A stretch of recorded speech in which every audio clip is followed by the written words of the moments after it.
Good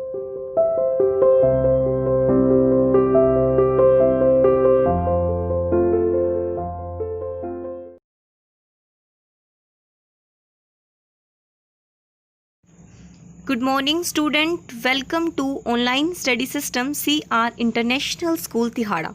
तो देखो बच्चों, हम चैप्टर 2 क्लास 10th का एसिड बेस एंड सोल्ट पढ़ रहे हैं और इसमें जो हमारा टॉपिक है आज का वो है pH स्केल। तो बात करती हूँ मैं pH स्केल की। तो देखो बच्चों, क्या है pH स्केल, आखिर है क्या। अब जैसे कि हमें पता है कि कुछ इंडिकेटर्स थे, litmus paper, phenolphthalein, methyl orange, turmeric powder, red cabbage, olfactory indicator, उन सब ने बताया कि सब्सटेंस एसिडिक है या बेसिक है। तो ऐसे ही pH स्केल जो है ये स्ट्रेंथ बताएगा एसिड और बेस की। मतलब कि यहाँ पर ये स्केल, मतलब एक जैसे स्केल होता है ना आपका, स्केल में नंबर होते हैं 0, 1, 2, 3, 4, 5, 6, ऐसे pH स्केल में 0 से 14 तक की वैल्यू गिवन है। ठीक है, तो जैसे मैं स्केल के बारे में नीचे दिखाऊंगी आपको, इससे पहले मैं आपको पूछती हूँ आपसे, जैसे मान लो पानी है, पानी किस में टूटता है, H पॉजिटिव में और OH नेगेटिव में। तो इसमें क्या है, जितनी H पॉजिटिव की कंसंट्रेशन है उतनी ही OH नेगेटिव की कंसंट्रेशन है। मतलब पानी टूटा H पॉजिटिव और OH नेगेटिव की, इन दोनों की कंसंट्रेशन क्या है, इक्वल है। इस वक्त ये न्यूट्रल है। लेकिन आप लोग ये सोचो कि जैसे ही पानी के अंदर मैंने एसिड डाल दिया तो क्या होगा। देखो, पानी टूटता है H पॉजिटिव में और OH नेगेटिव में, और acid H positive ion release करता है। इसका मतलब क्या हो गया कि एसिड मतलब H पॉजिटिव आयन की कंसंट्रेशन बढ़ती चली जाएगी। पर कोई अगर आपसे पूछ ले कि क्या कोई सब्सटेंस अगर एसिड है तो क्या उसमें OH नेगेटिव आयंस भी होंगे, तो आप बिल्कुल बताना कि हाँ जी ज़रूर होंगे। मतलब अगर सब्सटेंस एसिड है तो उसमें OH नेगेटिव आयन भी होंगे, बट प्रायोरिटी किसको दी जाएगी कि H पॉजिटिव ज़्यादा है OH नेगेटिव से। मतलब क्या है कि एसिड जो होगा उसमें दोनों आयंस होते हैं, H पॉजिटिव भी OH नेगेटिव भी, बट H पॉजिटिव की जो कंसंट्रेशन है वो ज़्यादा होती है किससे, OH नेगेटिव से। भाई आप खुद से सोचो ना कि एसिड है तो एसिड भी कब एसिड की तरह भी वो सब्सटेंस कब बिहेव करेगा, जब पानी मिलाओगे, और पानी में तो H भी है और OH भी है, तो है तो भाई दोनों ही है ना। ये भले कम मात्रा में है क्योंकि एसिड में क्या रिलीज होता है, H पॉजिटिव। सेम आप बेस की बताओगे कि बेस में क्या होता है, OH नेगेटिव रिलीज होता है, बट कब हुआ, जब पानी मिलाया, तो पानी में तो H भी और OH भी है।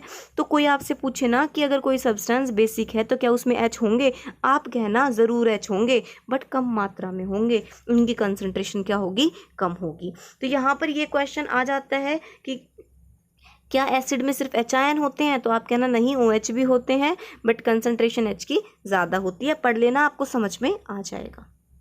आगे देखते हैं। देखो बच्चों, अब बात आती है यहाँ पर कि pH स्केल जो मैं बता रही थी, सबसे पहले P छोटा होता है, H बड़ा। मतलब क्या है, P stand for power, H मतलब हाइड्रोजन आयन, मतलब power of hydrogen ion, potens hydrogen ion भी बोल देते हैं, पोटेंस डिहाइड्रोज भी बोल देते हैं। आप बेसिकली छोटे टर्म में याद रखना, पावर ऑफ हाइड्रोजन आयन।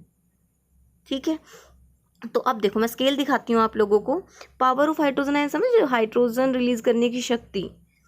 ये स्केल देखो, यहाँ पर आपको स्केल दिखाई दे रहा होगा, देखो ये रहा। अब इसमें देखो 0 से 14 तक वैल्यूज आ रही है। 7 पे वैल्यू जो है, यहाँ से 7 पे तो बताता है कि सब्सटेंस न्यूट्रल है, और अगर किसी सब्सटेंस की वैल्यू इस तरफ जा रही है तो वो शो करता है बेसिक कैरेक्टर, बढ़ रहा है। 8 पे बेसिक है, 9 पे भी बेसिक है, बट जैसे जैसे 14 की तरफ जाएंगे तो मोर बेसिक हो जाएगा। ऐसे ही 6, 5, 4, 3, 2 और 0 की तरफ जाते जाते वो क्या हो जाएगा, मोर एसिडिक। मतलब 7 से राइट की तरफ जाएंगे तो बेसिक कैरेक्टर बढ़ेगा, और लेफ्ट की तरफ जाएंगे तो एसिडिक कैरेक्टर बढ़ेगा। चलो, तो अब मैं आपसे पूछती हूँ कि आपसे कोई पूछ रहा है कि बताओ pH जो वैल्यू है, pH वो डायरेक्टली किसकी हो गई, बेसिक कैरेक्टर के। क्यों, क्योंकि pH जो ये नंबर है ये बढ़ रहे हैं जब बेसिक कैरेक्टर बढ़ रहा है, तो pH डायरेक्टली हो गई ना बेसिक के, लेकिन pH इन्वर्सली हो गई एसिडिक के, क्योंकि pH वैल्यू बढ़ रही है इस तरफ और एसिडिक कैरेक्टर बढ़ रहा है इस तरफ। तो इसका मतलब क्या हो गया कि pH जो वैल्यू है वो क्या है, इन्वर्सली किसके है, एसिडिक कैरेक्टर के। ठीक है। और अब आपसे और भी पूछ सकता है कि pH वैल्यू डायरेक्टली किसके है, OH नेगेटिव आयन की कंसंट्रेशन के, क्योंकि बेसिक कैरेक्टर भी इस तरफ बढ़ रहा है और OH नेगेटिव आयन की कंसंट्रेशन भी इस तरफ बढ़ रही है। बट pH इन्वर्सली किसके है, इन्वर्सली है H पॉजिटिव के कंसंट्रेशन के। क्यों, क्योंकि pH इस तरफ बढ़ रही है लेकिन इस तरफ किसकी कैरेक्टर बढ़ रहा है, एसिडिक इस तरफ बढ़ रहा है, तो इन्वर्सली में चला गया ना। और एसिडिक की क्या रिलीज करता है, H पॉजिटिव। तो pH बढ़ेगा तो एसिडिक कैरेक्टर घटेगा तो H पॉजिटिव भी घटेगा। ठीक है, ठीक है बच्चों। तो यहाँ पर क्या है मेरे पास, lower the pH stronger the acid. ठीक है, क्योंकि pH की वैल्यू बढ़ रही है इस तरफ और एसिड आ रहा है इस तरफ। pH कम तो अच्छा एसिड होगा, pH ज़्यादा तो गंदा एसिड, मतलब वीक एसिड होगा, या फिर कह लो स्ट्रॉन्ग बेस होगा। चलो भाई, अब इस मतलब यूनिवर्सल इंडिकेटर, देखो यूनिवर्सल इंडिकेटर का एग्जाम्पल ही है pH पेपर। कैसे मैं बताऊंगी, ये अलग अलग टर्म में इसलिए बताइए सो दैट आप समझ सको। यूनिवर्सल इंडिकेटर यूनिवर्स में है, मतलब सारे इंडिकेटर को मिक्स कर दो और बन जाएगा यूनिवर्सल इंडिकेटर। ठीक है, मतलब mixture of many different indicators which gives different colour at different pH। मतलब अलग अलग कलर मिलेंगे अलग अलग pH वैल्यू पर, समझ रहे हो। जैसे मान लो आपको शो हुआ ग्रीन कलर, तो ग्रीन कलर जो है वो अब pH को रिलेट करो यूनिवर्सल इंडिकेटर से। देखो क्या होता है इसमें, अगर आपके पास, मैं जैसे ये बताती हूँ, मैं एक बार स्केल दिखाती हूँ। यहाँ पर ये स्केल है, यहाँ 7 है, यहाँ 0 है और यहाँ आपकी वैल्यू है 14। तो बेटा समझो इस बात को मैं क्या कह रही हूँ कि इस तरफ अगर ना ऐसे लिख लो VIBGYOR,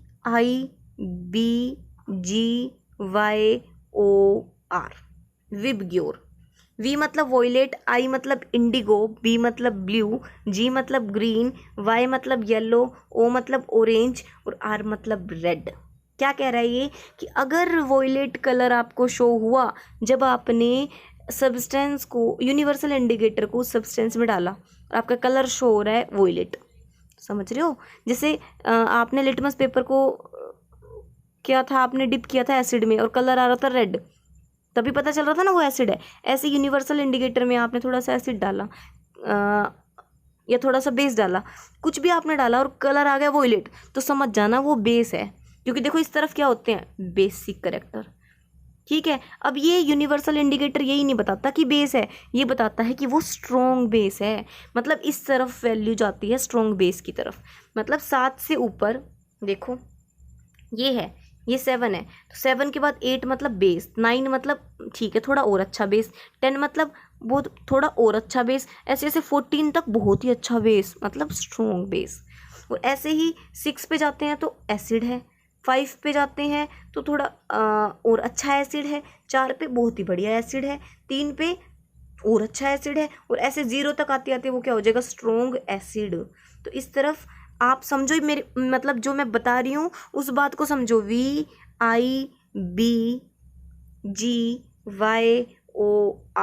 कि अगर रेड कलर शो होता है तो वो सब्सटेंस स्ट्रॉन्ग एसिड होगा, ऑरेंज होता है तो थोड़ा कम एसिडिक होगा, येलो होता है तो वीक एसिड होगा, लेकिन ग्रीन पे कलर शो किया है तो वो न्यूट्रल है, वो सोल्ट है। और अगर ऐसे ऐसे चलता हुआ ब्लू है तो बेसिक है, इंडिगो कलर है तो थोड़ा और अच्छा बेस है, और वॉयलेट कलर आ गए तो बहुत ही स्ट्रॉन्ग बेसिक हो जाएगा। तो ये यूनिवर्सल इंडिकेटर स्ट्रेंथ बता रहा है। यहाँ पर स्ट्रेंथ समझ रहे हो ना, कि भाई कितना स्ट्रॉन्ग एसिडिक है और कितना वीक एसिड है, या कितना स्ट्रॉन्ग बेस है कितना वीक बेस है। अब पढ़ लेना इस चीज़ को, सारा बता दिया मैंने कि वैल्यू 0 आई तो डार्क रेड कलर है मतलब स्ट्रॉन्ग एसिड है, वैल्यू 7 आई इसका मतलब वो न्यूट्रल है, और वैल्यू अगर 14 आती है तो इसका मतलब स्ट्रॉन्ग बेस है। ठीक है, स्ट्रेंथ बताएगा। चलो अब पढ़ते हैं हम कि क्या क्या इंपॉर्टेंस है पीएच की हमारी डेली लाइफ में, मतलब मैं क्यों इस पीएच के बारे में बता रही हूँ। देखो अगर आपको पीएच पता चल जाती है, ठीक है, कि पीएच कितनी आ रही है, तो आपको ये पता लग जाएगा कि वो अच्छा एसिड है या बेस है। कई बार ज़्यादा एसिडिक होता है तब भी इरिटेशन हो जाती है, ज़्यादा बेसिक है तब भी इरिटेशन। तो उस चीज़ को बैलेंस करना है तो क्या उसमें ऐड करें, तो पता होनी चाहिए ना भाई पीएच कितनी है। देखो मैं वैसे एग्जांपल लेती हूँ जनरली कि आप ये सोचो, आपके जो मतलब आपके स्टमक है जो, उसके अंदर क्या हो गया कि HCl जो है वो प्रोड्यूस हो रहा है, ठीक है, स्टमक के अंदर प्रोड्यूस हो रहा है HCl, जो कि हमारे फूड को डाइजेस्ट करने में हेल्प करता है, बट एक्सेस में प्रोड्यूस हो गया, है ना, एक्सेस में एसिड प्रेजेंट, क्या हो गया, इरिटेशन होगी, है ना, एसिडिटी हो गई, पेन होगा। तो उससे कैसे रिलीफ मिले, ठीक है, कैसे उससे हमें जो है आराम मिल सके, तो हम क्या यूज़ करेंगे, हमें पता चल गया भाई ज़्यादा एसिड है तो क्या यूज़ करो, बेस यूज़ करो भाई, है ना। तो उसको हटाने के लिए हम एंटा एसिड यूज़ करते हैं, एंटा मतलब अपोजिट, एसिड मतलब एसिड के ओपोजिट यूज़ करते हैं। तो एंटा एसिड में क्या आता है, मिल्क ऑफ मैग्नीशिया आता है, ठीक है, MgOH का होल 2, ये एंटा एसिड है। इनो लेते हो आप लोग, उसमें सोडा होता है, सोडियम बाइकार्बोनेट होता है, वो बेसिक होता है, ठीक है, एसिड और बेस मिलकर न्यूट्रल बन जाते हैं, वो एंटा एसिड होता है। तो ये मतलब मैं बताना चाह रही हूँ कि पीएच पता होनी ज़रूरी है, सो दैट हम पता लगा सके वो एसिड है या बेस है। अगर एसिड ज़्यादा है तो उसको बेसिक बना दो, मतलब बेसिक ना बनाओ तो न्यूट्रल पे लेकर आना है या बेसिक पे लेकर आना है, तो हम ये कर सकते हैं। ऐसे ही देखो, आप सभी को पता है कि जो दांत है हमारे ना, हम खाना खाते हैं, क्या होता है उसमें, खाने में शुगर होता है ना, तो हम उन्हें खा रहे हैं तो क्या होगा, हमने मुंह नहीं धोया, बैक्टीरिया प्रेजेंट हो जाएंगे, मतलब हमारे मुंह में बैक्टीरिया तो वैसे भी प्रेजेंट होते हैं, वो शुगर को क्या करते हैं, तोड़ते हैं, ब्रेक डाउन करते हैं, और उस वक्त क्या निकलता है उसमें से, मतलब जो हमने शुगर लिया, किस में लिया, मुंह में लिया, मुंह में क्या प्रेजेंट थे, बैक्टीरिया, उन बैक्टीरिया ने क्या किया, उस शुगर को ब्रेक डाउन किया, ब्रेक डाउन करने के बाद उससे क्या रिलीज हुआ, एसिड रिलीज हुआ। और एसिड अगर लंबे समय तक मुंह के अंदर रहा, मतलब क्या हुआ, हमने क्या देखा कि जो पीएच वैल्यू है मुंह में, वो क्या हो रही है, उस एसिड से 5.5 से भी नीचे चली गई है। तो सोचो एसिडिक करेक्टर कितना बढ़ गया, हमने पानी से मुंह को धोया ही नहीं, ठीक है। तो हम क्या करते हैं, हम टूथपेस्ट यूज़ करते हैं, सो दैट वो एसिड जो है, टूथपेस्ट में बेस होता है ना, एसिड बेस के साथ मिलेगा और न्यूट्रल हो जाएगा।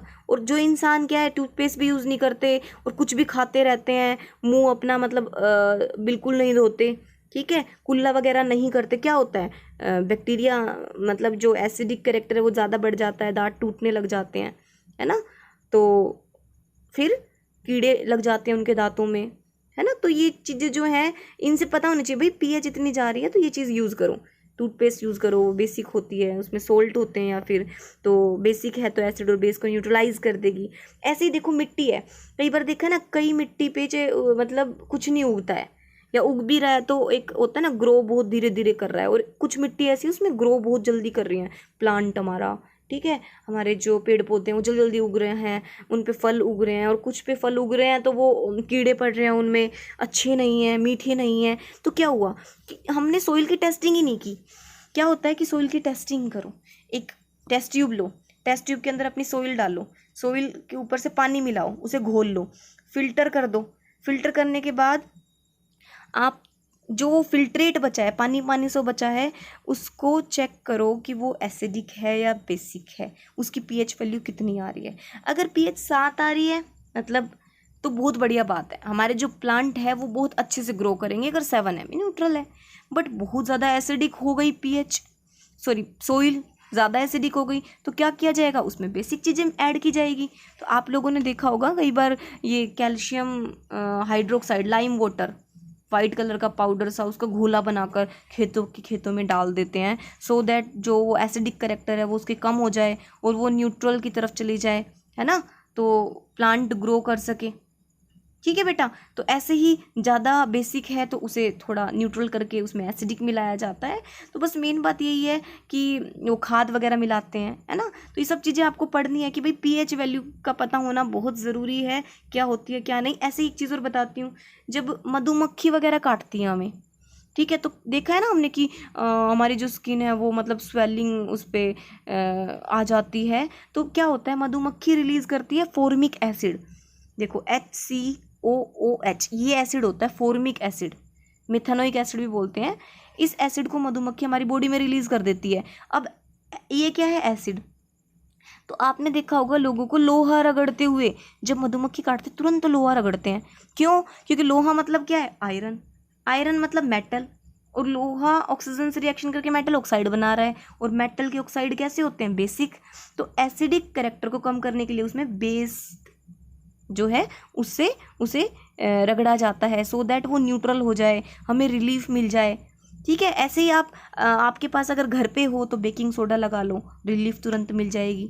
ठीक है, बेकिंग सोडा मतलब क्या है, बेसिक है ना, सोडियम बाइकार्बोनेट NaHCO3 बेसिक होता है भाई, ये बेसिक है। तो क्या मिलेगी, राहत मिल जाएगी एसिड से बेस। ऐसे ततैया खा जाए, वेस्ट बोलते हैं उसे, है ना, वो बेस छोड़ता है बॉडी के अंदर। भाई मधुमक्खी एसिड छोड़ती है, ततैया खाता है तो बेस छोड़ता है। तो बेस है तो क्या लगाएं, एसिड लगा लो, मतलब सिरका वगैरह की बोतल अगर में उससे रगड़ लो। ठीक है, तो आराम मिल जाएगा। तो वही बात है यहाँ पर कि एसिड अगर बॉडी के अंदर चला गया तो बेस लगा लो, बेस चला गया तो एसिड लगा लो, जिससे कि हमें राहत मिल सके। ठीक है भाई, ऐसे ही कुछ प्लांट, मतलब जो प्लांट है उनका बता रही हूँ, नेटल प्लांट्स होते हैं। ठीक है, कई बार होता है ना कुछ पेड़ पौधों के, हम ये सब तो यहाँ नहीं मिलते, वो आप कहीं पहाड़ी इलाकों में जाते हैं तो कुछ पेड़ पौधों के हाथ लगाने से ना उनमें कांटे कांटे से होते हैं, तो अचानक से हाथ पे बहुत ज़्यादा दर्द होने लग जाता है, क्योंकि वो प्लांट भी क्या छोड़ते हैं, एसिड, फॉर्मिक एसिड। और अचानक से बॉडी के अंदर गए, इतने तेज़ दर्द होता है ना, तो क्या किया जाए कि उन्हीं के पीछे डॉग प्लांट उगे होते हैं, वो बेसिक होते हैं, तो उनके पत्तों को रगड़ लो तो तुरंत आराम मिल जाएगा। ये प्रकृति के देन है, मतलब नेटल प्लांट के पीछे ही डॉग प्लांट उगे होंगे, अगर वो एसिडिक करेक्टर तुम्हारी बॉडी में चला गया तो वहीं बेसिक वो जो डॉग प्लांट है वो रगड़ लो। अदरवाइज भाई बेकिंग सोडा अगर आपके पास है तो वो लगा लो। देखो मैंने तो रेमेडी बताई है एक। ठीक है, तो बेटा ये सब चीज़ें हैं आपको, मतलब अभी ये करना है कि पीएच हमारे लिए क्यों ज़रूरी है, हमें क्यों पता होना चाहिए इसके बारे में। तो आज के लिए इतना ही। तो थैंक यू वेरी मच। आप सभी पढ़ना, डाउट आए तो पूछ लेना। ओके बेटा, बाय बाय।